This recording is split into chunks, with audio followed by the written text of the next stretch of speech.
So you're thinking about moving to Renton, Washington, and suddenly you wonder, am I making a terrible mistake? It's a good question. You want to know not only the good sides, but the bad sides. One of my most popular videos is my tour of Renton, some of the great things to do there and why it is a wonderful place to live. In this video, I want to make sure that I'm giving fair play to some of the downsides of living in Renton so you can really make up your mind and decide whether that's a place that you want to pursue.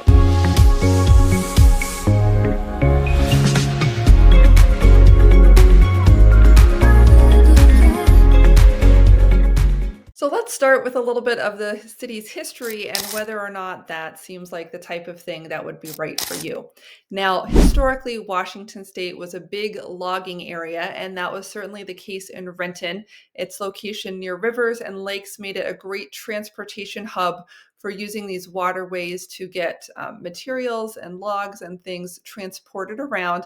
There's also a big train track through there. So this became a hub not only for logging, but also for coal and other industrial and manufacturing products.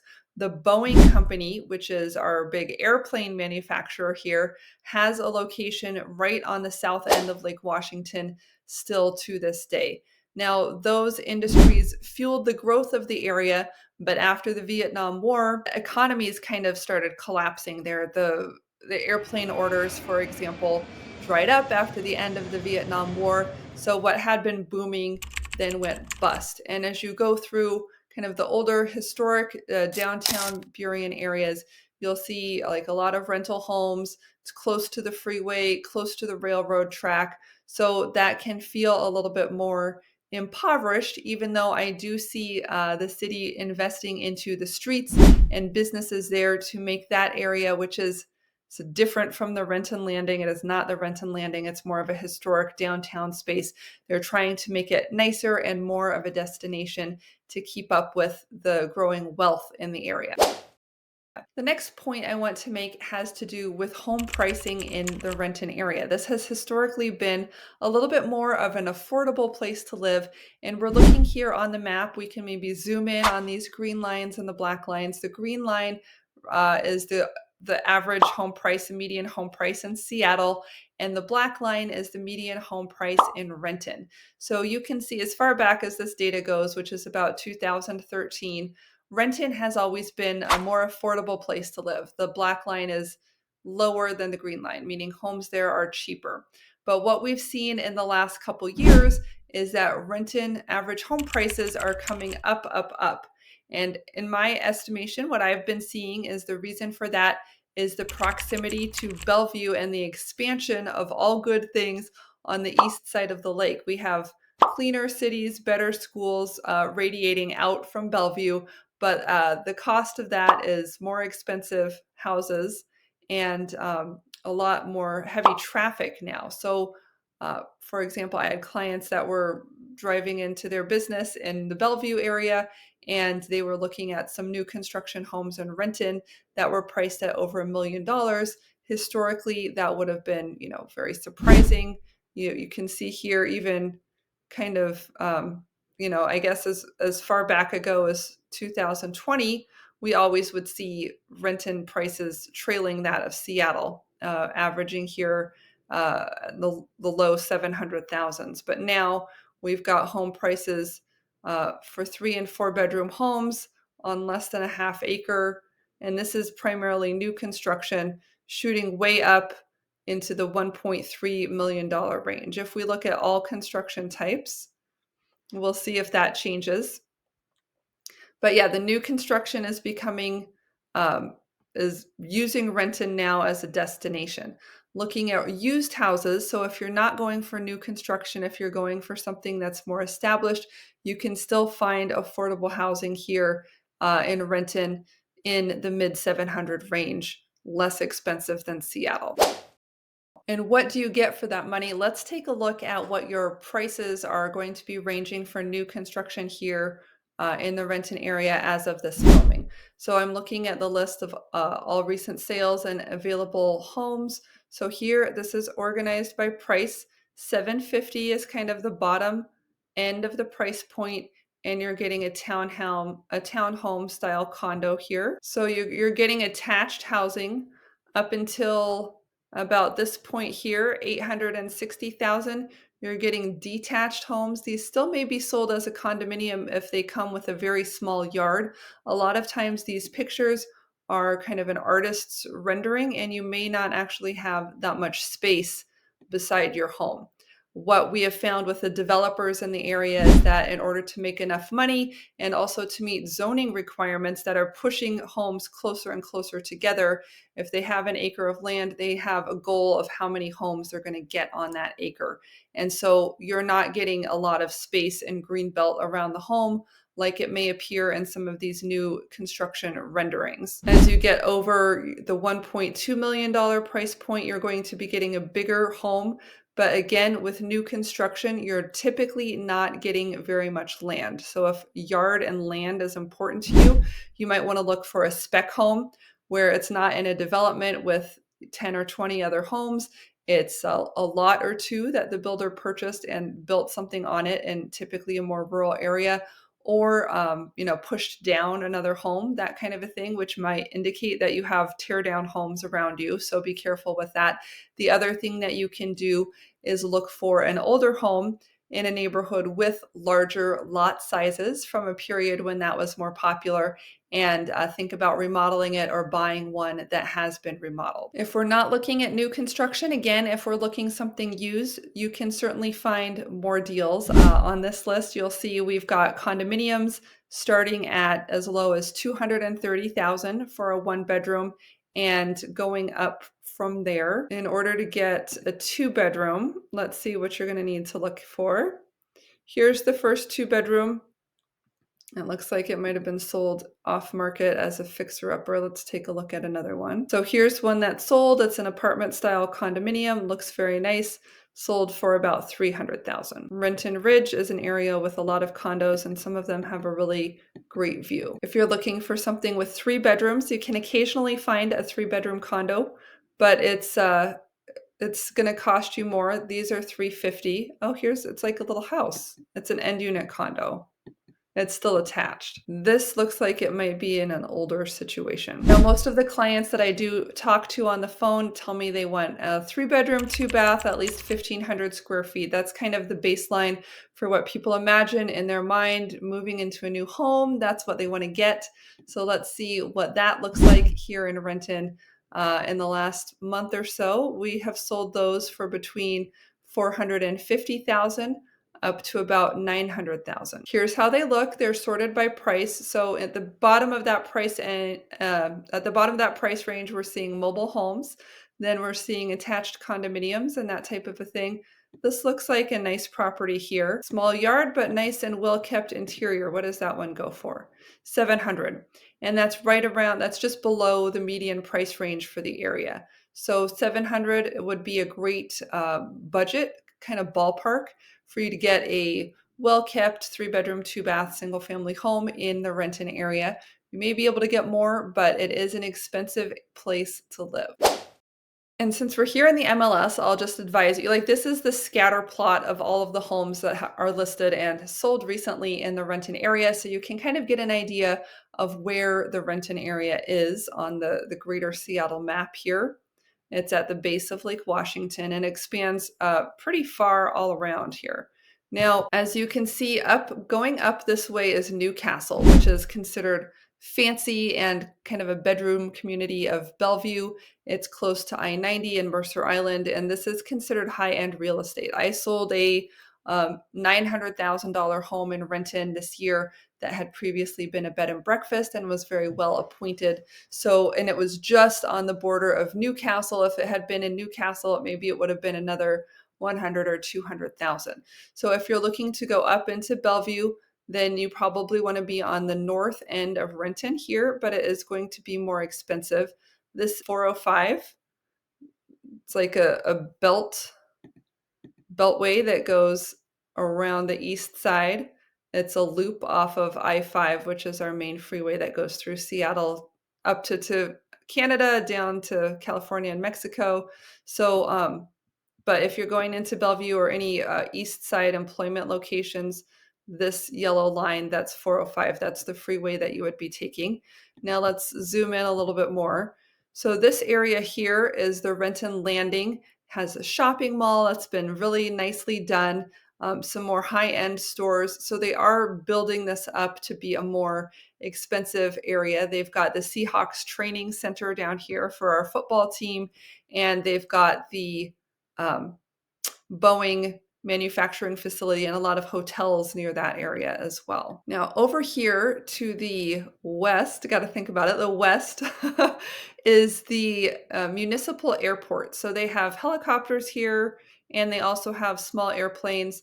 And of course, you know, when Boeing makes an airplane, it has to fly away. So there is some airplane activity from both professional and amateur pilots in this area. So if you're worried about airplane noise, then take a look at flight paths and whether any of these vehicles are going to be coming your way. Now, as we go, we're leaving Renton here a little bit, but going up along Rainier Avenue, this is a main drag that kind of takes us out of Renton, but it is right on Lake Washington. So just along here, along the shoreline, there are some nice homes. Then there's the road, and then there's a bluff with more nice homes and pretty steep hills over here. So anytime you're on one of those steep hills, you do need to be careful about landslides. You can't dig in the yard. There are a lot of restrictions about not disturbing the slope because they don't want to create an erosion event. That also includes cutting down big trees that might be blocking your view.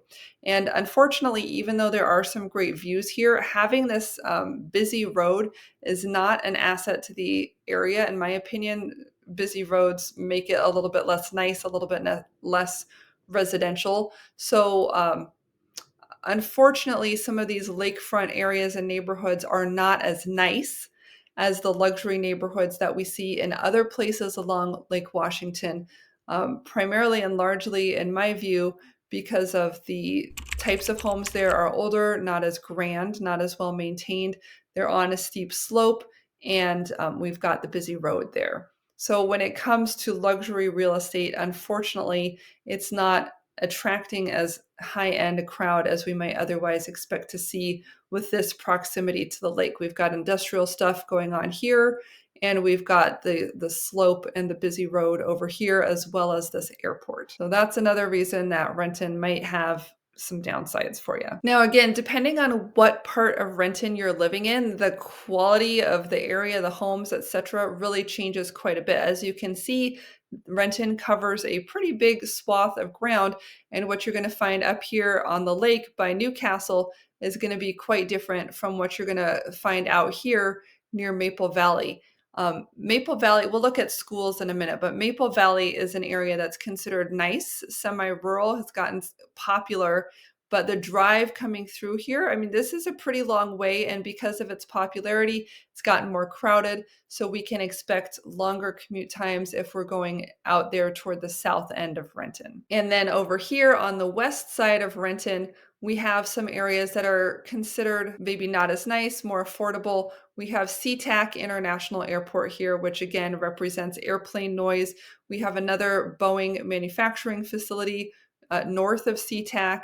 And then some of these areas, because of the manufacturing, because of the jet noise, etc., are just not as high end right around here. So when we're looking at neighborhoods and the west side of Renton here along the highway, we just have to be cognizant of what's going on around us and the overall feel for the area. Typically, the closer you are to these major highways, the more affordable the home is going to be, but potentially the less residential it's going to feel. Now let's take a look at schools and school district and see if you think this is something that would make you want to avoid Renton or not. I'm using greatschools.org, which is a good, they have their screening criteria. It's very consistent. So it can give you an idea as you're comparing public schools in different areas of which areas may be having the values that you want when it comes to education, which of course is paid for by your property tax dollars as a homeowner in the Renton area or whatever neighborhood you choose. So do be aware that sometimes locations that have better schools also are are more expensive or collecting more in property taxes. So what we're seeing here is a map of Renton with pins where the different schools are located. And unfortunately, on a scale of 1 to 10, we are seeing that some of the schools in Renton perform lower than average. For example, here is a school that has a 3, the Honeydew Elementary, Highlands Elementary, Renton Senior High. That's kind of important to have a good high school. And then here with Tiffany Park Elementary is actually a 2. So that can be, again, sometimes associated with property values, cheaper neighborhoods, more rentals, more apartments, that type of a thing. As well as just the educational program, which is something that the school district controls. So here's one that's doing relatively well. Sartori Elementary School got a 7, and McKnight Middle School got a 5. Hazen Senior High School got a 6. That's up here. And Maplewood Heights Elementary even got an 8. So depending on the age of your kids, if you have them, and whether you're planning to do private school, public school, homeschool, this may or may not be important to you, but it can certainly be disappointing to move to a new area and find out your kids are not happy with the quality of education that they're receiving. If good schools are really important to you, I encourage you to use this Great Schools app to get a little bit of an idea of where you can find better schools. But I do want to encourage you to know that there are a lot of good options here in and around the Renton area if you're attracted to the south end of the lake. Typically, okay, so Mercer Island is straight A's amazing, but the further up you go toward Bellevue, the better the schools are going to be. Also, going out here toward Maple Valley, you should be able to find some good schools as well. So if you're not seeing what you want at first blush, don't panic. There are good schools in the area. Typically, I feel if you're getting a 7 or above, you're doing pretty well, and you shouldn't let the concern about not having the tippy top school bother you unless you're really trying to get your kids into Harvard or something like that. So hope that helps on the schools. Renton has some not so good ones, so do be careful as you're looking at homes in different neighborhoods. Now, I don't feel like these data aggregators can really give you the flair of the city, but there are some things that as a real estate agent, it's harder to talk about because of fair housing rules and that type of a thing. So I can't talk about things like religious themes, racial themes, socioeconomic themes, et cetera, et cetera. So for that type of data, I would direct you toward statistical aggregator sites like this one, which is niche.com, to get an idea of what the strengths and the weaknesses of the area are. Here in Renton, what they're highlighting is that crime and safety is something of an issue here. Although the area ranks overall pretty well, getting a B, crime and safety may be something that you want to keep an eye on. I used to publish crime maps, can't do that right now. But what I would encourage you to do if you're looking at a home or considering an area, you can actually call the local police department and say, hey, 123 Main Street, here's the address. What's the crime activity going on in this area? And typically what I would expect to hear commonly are things like package theft. If Amazon leaves a box, someone might steal it, car prowling and car break-ins, which makes keeping nothing in your car important, or keeping your car inside a garage. Here in the Seattle area, a lot of people do have a garage, but they choose to use it for storage. So it's chock full of stuff rather than having their car park inside it. The winters are warm enough. It's mild. You don't really need to keep your car warm so it'll start in the morning like you might in Minnesota or Michigan or something. So a lot of people choose to keep their car outside and just have that much more space for their home gym, or instead of renting a storage unit, they put items in the garage. So think about that as far as this goes. And then if you are closer to a retail hub, maybe your condo backs onto a main street with a drugstore and restaurants and that type of thing, bus lines. Anytime that you have more people going through, especially people going on public transportation, there might be a tendency for more homelessness, panhandling, drug use, and burglary, or I don't know what the technical term is, like robbing the cash register at the Thai food place or something like that. So do be careful if you are in some of those busy street areas that get a lot of traffic. So here are some more rankings from Niche. This is actually their classification. It's one of the more diverse suburbs in the area uh, and in Washington State, as well as a great place for young professionals. I think I really like the location for professionals because you've got access to both sides of the lake. You can drive north into Bellevue, or you can drive north into Seattle, which effectively doubles the employment opportunities that you have easy access to. The downside of that is traffic. So traffic can be fairly heavy on both I-5 and 405 during rush hour. On 405, the Bellevue side of the road, they've put in a toll lane. So if you put a little box, you like Velcro it to your windshield, and then you can prepay like $25. You load it up, and then if you choose to go on the toll, they have lanes, like 2 lanes on the left are for paying the toll, and then 3 lanes on the right are free. And so then you can decide if it's worth your time to pay, $5, $10 for a faster commute during rush hour, or if you'd rather sit it out in the free lanes. And that will depend on, whether you got up late with your alarm clock, what's going on.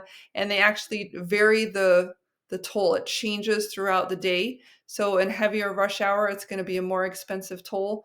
And then when nobody's on the road, they might open it up and say you can drive on there for free.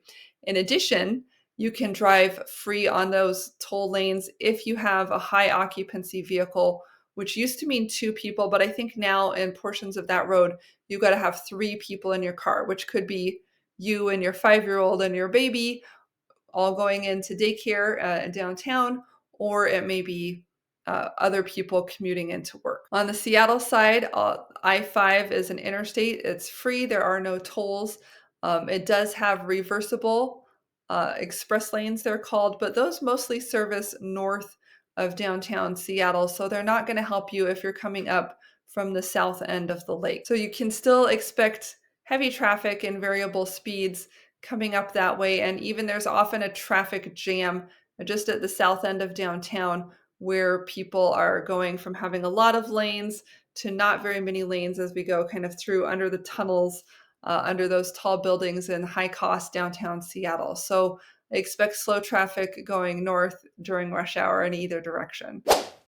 Now let's talk about job opportunities. There are actually not a lot of big employers in the Renton area. We've certainly got Boeing as one, however, and they do shift work, which means they're manufacturing an airplane.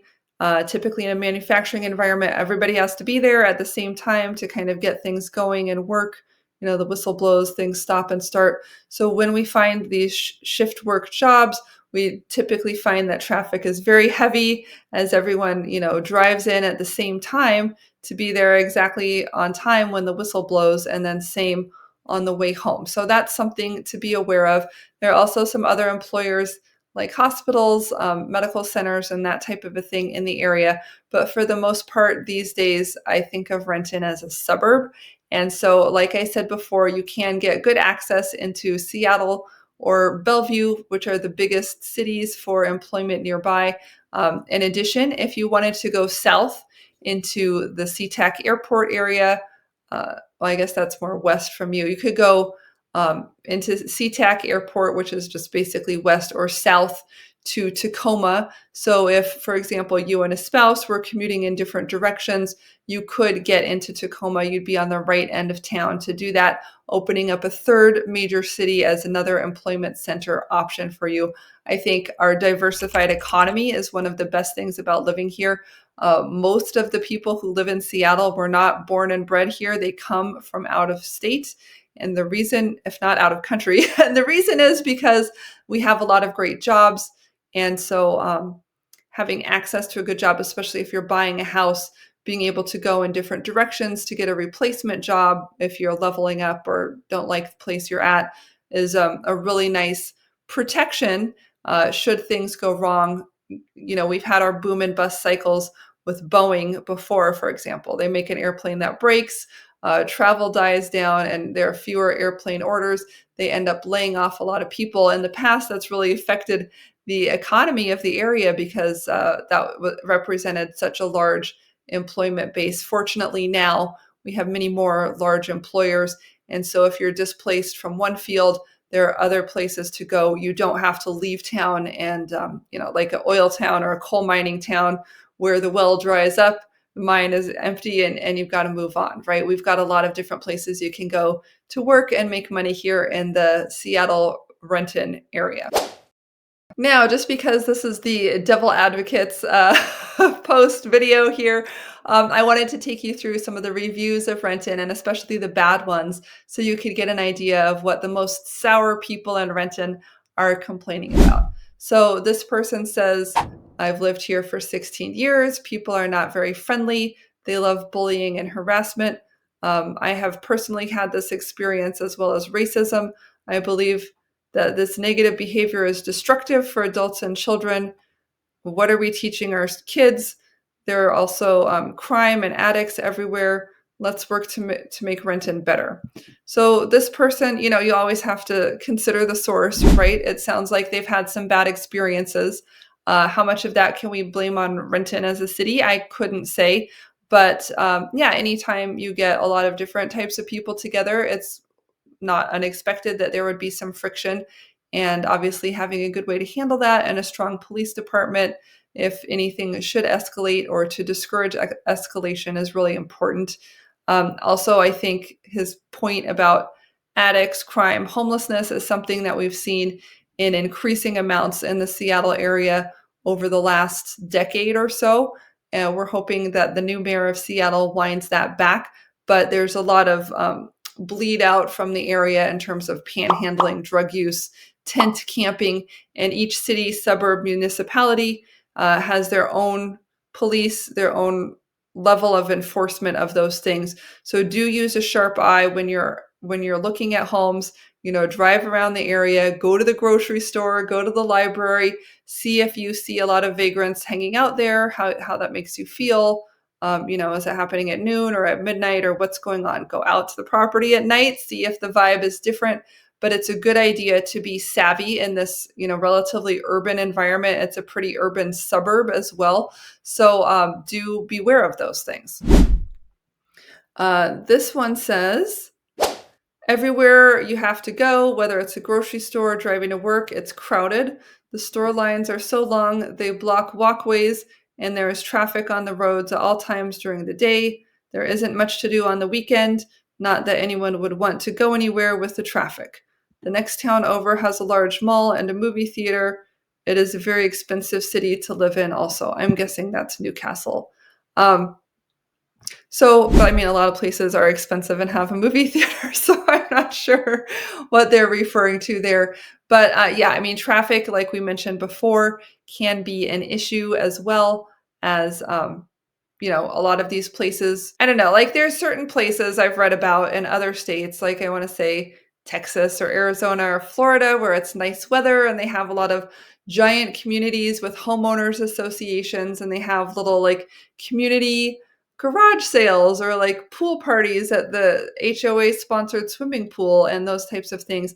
There's more of an opportunity to get to know your neighbors, to have like a history of the place that's shared, maybe like a little bit less diverse, a little bit more like we're all here for the oil industry, or we all love going to the town football game. So we don't have, some people going off to all different things that they like. I mean, I'm not talking about racial diversity. I'm talking about cultural diversity, diversity of interests. Some people want to stay at home and read a book. Some people want to go out and play football or soccer. Some people want to go on a hike in Cougar Mountain Park. Some people want to go skiing. Some people are going boating. So it's kind of, it's not an isolated place that lends itself to kind of everybody mainstreaming in a community vibe. There's something for everybody. And I think you really have to take initiative to find your activities, to find your people, to create the community that you want, because it's not being served up to you on a silver platter. You have to go out and find it or develop it yourself. And because, like I said, a lot of people have moved here from out of the area, they don't know what to expect. They might be bringing different perspectives with them. and there's no greeting party here that's going to like bring you homemade cookies and tell you, welcome to the neighborhood. Here's the list of events coming up. It's really up to you, like I said, to decide what you want to do and pursue it. But it's kind of a more each to his own, we keep to ourselves type of environment. And the last one says, our area very rarely has events. There's nothing to do for tourists. In the last video that I made on Renton, I did have fun things to do for tourists. So make sure you look that up.